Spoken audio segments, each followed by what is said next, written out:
जिसे काम रोको मत, न पत्नी को धर्म कार्य से रोको, न पुरुष को धर्म कार्य से, समाज सेवा से रोको।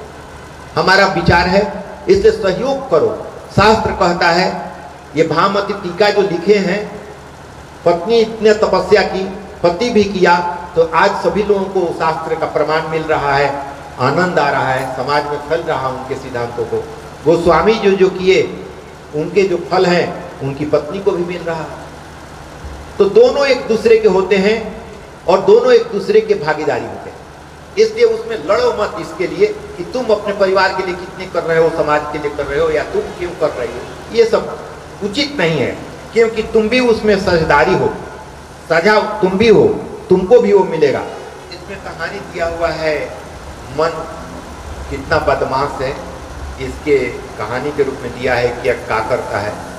कहानी दिया हुआ है कि एक राजा अपने राज में घोषणा किया कि एक हमारे पास बकरा है, इसको जो संतुष्ट कर देगा उसको मैं 10,000 सोने की असरफी दूंगा। तो लोग सोचा कि एक बकरा कितना खाएगा, चलो मैं ले जाकर खिला दूंगा। लोग नाम लिखवाया, बहुत लोगों लिस्ट बना, सभी लोग अपना अपना समय पर ले गए बकरा को, दिन भर चराते थे, संध्या में आता था, कहते थे कि राजन ये संतुष्ट हो गया है। राजन कहता था कि बकरा की परीक्षा ली जाए कि संतुष्ट हुआ है कि नहीं। बकरा के सामने घास डाल दिया जाता था, वो काटने लगता था। लोग कहते थे कि तुम कह रहे हो संतुष्ट हो गया, ये तो बकरा खा रहा है, नहीं कि संतुष्ट नहीं हुआ। ऐसे ही रोज एक आदमी ले जाता था, दिन भर चराता था। एक व्यक्ति दिन जानता था कि हमारा 1 महीने के बाद नंबर है, तो घास लगा दिया था, दूब घास बड़ी बढ़िया लगा दिया था, बहुत सुंदर। अब बकरा को खूब चराया, इतना चराया कि बकरा चरते चरते बैठ जाता था, इतना खा लिया। उसको टांग के ले आया, अपने कंधे पर बकरा को टांग के लाया। ये राजन ये संतुष्ट हो गया है, इसको देख लो। तो ठीक है, बकरा उतार के रखा गया कंधे से, अब बकरा बैठा हुआ है, खड़ा नहीं हो सकता, इतना खा लिया है। राजन कहे कि भैया परीक्षा ले लो। मंत्री जी बकरा के मुंह के पास घास रखते हुए खाने लगा। राजा कहे कि ये तो खा रहा है भैया, ये संतुष्ट कहाँ हुआ है। संत सोचा, एक फकीर था, वो कहा कि रोज राजा बुलाता है, रोज सबको बेइज्जत करता है, क्या कारण है। अतः ऐसी बात है। तो लंगोटी पहने हुए था, कहा कि इस बकरा को मैं संतुष्ट कर दूंगा। राजा कहे कि ठीक है, तुम भी, सब कोई हार गया है, तुम भी ले जाओ। बकरा को लेके पहाड़ पर चले गए जहाँ अच्छे घास थे, और बकरा जब चरने के लिए कहे मुंह पे एक डंठा, जैसे आगे बढ़ता है चरने के लिए आता है मुंह पे एक डंठा। जब मुंह लफाया चरने के लिए तो मुंह पे एक डंठा, मुंह उसका फूल गया मारते मारते। और जब एक गाल भी खाने नहीं दिया, पूरा पहाड़ को दिन भर घुमाते रहा, और एक गाल भी खाने नहीं दिया, अब बकरा का मुंह फूल गया, और बकरा को डर हो गया कि खाने से डंटा बजता है। अब राजन के पास संत लेकर आया, बकरा का कहे कि राजन परीक्षा ले लो, ये बिल्कुल संतुष्ट हो गया है। संत खड़ा था डंडा लेके, वो तो डंडा लेके वहीं खड़ा है, और बकरा के सामने घास रखा है, तो बकरा कभी घास को देख रहा है, कभी डंडा देख रहा है। इतना आभास उसको गया कि फिर एक डंडा लग जाएगा।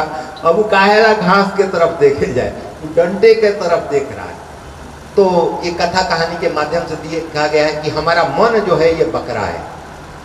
मन रूपी बकरे को विवेक रूपी डंडे से मारो। इसलिए मैं शुरू में ही बता चुका हूं कि मन से बरियार बुद्धि होती है, अब बुद्धि में ही विवेक होता है। तो बुद्धि को, मन को वश में करने के लिए तुमको बुद्धि का इस्तेमाल करना पड़ेगा। तो मन रूपी बकरे को विवेक रूपी डंडे से मारोगे तब ये बस में होगा, नहीं तो ये निठाला छोड़ दोगे तो तुमको गड्ढे में गिरा देगा। ये सब कथा कहानी के रूप में। फिर ये कदम ऋषि की कहानी इसमें दी गई है। कदम ऋषि जो हैं कि वृद्ध हो गए हैं, तपस्या करते करते पूरी हड्डी दिखाई दे रही है। उस समय मनु और शत्रुपा के जो कहानी कहा गया था, उनकी पुत्री हैं देवहूति। देवहूति प्रसूति, ये उनकी पुत्री हैं, और प्रसूति की शादी कर दी गई प्रजापति से, मतलब गौरी जी की माँ प्रसूति। और देवहूति की शादी करने की बात आई कदम ऋषि से। ये तो वृद्ध है, शरीर जर्जर हो गया है। भगवान आके कहते हैं कि कदम, तुम तो साधना करते करते तुम्हारा शरीर जीर्ण शीर्ण हो गया है, तुम विवाह कर लो। कहते हैं कि प्रभु अब विवाह करके क्या करेंगे इस उम्र में? तो नहीं, विवाह कर लो, इसलिए कि करोड़ों जन्म हम लोगों के हुए हैं, जीवों के करोड़ों जन्म से संचित जो प्रारब्ध है, वासना है, कहीं अगर कोने में होगा तो प्रकट हो जाएगा। हमारे लोक में आने के लिए सारे वासनाओं का समाप्त करना जरूरी है। तो किसी जन्म का अगर कोई भी वासना होगा तो तुमको विचलित कर देगा। इसलिए मैं कह रहा हूं, तुम कल मनु अपनी पत्नी के साथ शत्रुपा और देवहूति के साथ तुम्हारे पास आएगा प्रस्ताव लेकर शादी करने के लिए। नाटक मत करना, विवाह कर लेना। कहते हैं नारायण जी कह रहे हैं भगवान लोग शादी करवा रहा है, कहे कि नाटक मत करना कि शादी नहीं करेंगे। वो लोग कल आएगा तुम्हारे पास और शादी कर लेना। कदम ऋषि कहे कि प्रभु कह रहे हैं तब तो बात उन्हीं की साधना कर रहे हैं, मानना ही पड़ेगा। मनु और शत्रुपा आए देवहूति को लेकर। कदम ऋषि सोचे कि परीक्षा ले ले, सचमुच में कन्या हमको भी तो गड्ढे में नहीं गिरा देगी ना, इतना हमारी तपस्या है, कैसी है कन्या। तीन गो लोग आए थे, 3 गो आसन लगा दिए, ये फूस के आसन बिछा दिए 3 ठो झोपड़ी में। लोग आए तो कहे कि स्वागत है, आप लोग बैठिए। तो मनु बैठ गए और शत्रुपा भी बैठ गई। एक देवहूति जो लड़की आई थी उनके लिए भी आसन लगाए थे। अभी कह रहे हैं कि कन्या बैठ जाओ। देवहूति सोच रही हैं ये तो हमारे पति होने वाले हैं, तो पति के बिछाए हुए आसन पर तो पत्नी को बैठना नहीं चाहिए। पत्नी को बिछा दे पति के लिए, लेकिन पत्नी के लिए आसन बिछाए, ये तो जघन्य अपराध होगा। और इनका आदेश है बैठने के लिए, अगर इस आदेश का मैं पालन न करूं तो इसका अपमान होगा, आदेश नहीं मानने का पाप लगेगा। अगर बैठ जाते हैं तो पति से सेवा कराने का पाप लगेगा। अब मैं क्या करूं? तो देवहूति आसन के बगल में बैठती हैं और आसन पर अपना दाहिना हाथ रख देती। कदम ऋषि परीक्षा ले रहे थे। कदम ऋषि समझेगी कि पत्नी जो कन्या है वो अच्छी बुद्धि है, सुपात्र है, समझे कि कन्या सुपात्र है, इसलिए इसके विवाह करने में कोई आपत्ति नहीं है ना। कल ही से मैं कह रहा हूं कि गुरु जो है परीक्षा ले लेते हैं, ये वो बात कह देंगे या उसी के अनुसार तुमको सब देख, तुम्हारे क्रियाकलाप देख के आओ परीक्षा ले लेंगे और उसी के अनुसार तुम्हारा प्रारब्ध और आगे का जीवन निर्धारित हो जाएगा। शादी हो जाती है, कहते हैं कि देखो शादी तो हो गई लेकिन मैं संन्यास ले लूंगा। वो कह रहे हैं कि शादी तो हम कर लिए नारायण जी की कृपा से, वो कह रहे हैं तो, लेकिन मैं संन्यास ले लूंगा, मैं घर में नहीं रहूंगा। तो कहीं कि मेरी शादी हुई है प्रभु, तो हमको तो संतान चाहिए। तो कहते हैं कि ठीक है, जब तक तुमको संतान नहीं होगा तब तक तुम्हारे साथ हम रहेंगे, लेकिन संतान होगा तो मैं संन्यास ले लूंगा। रहने लगा लोग साथे रहते रहते 9 गो कन्या का जन्म हो गया। 9 गो कन्या का जन्म हो गया। इनको बुझाया कि अरे भैया ये 9 कन्या का जन्म हो गया तो मैं तो फंस गया, ये तो फंस गया परिवार में। वो कहे अपना आसन उसन कांख में टांगे, कहे कि नहीं मैं जा रहा हूं संन्यास ले लूंगा, मैं अब फंसने वाला हूं नहीं। जैसे उदाहरण स्वरूप आपको पता होगा विश्वामित्र का ना, विश्वामित्र का शकुंतला का जो जन्म हुआ ना, तो वो भी कहानी आप जानते होंगे।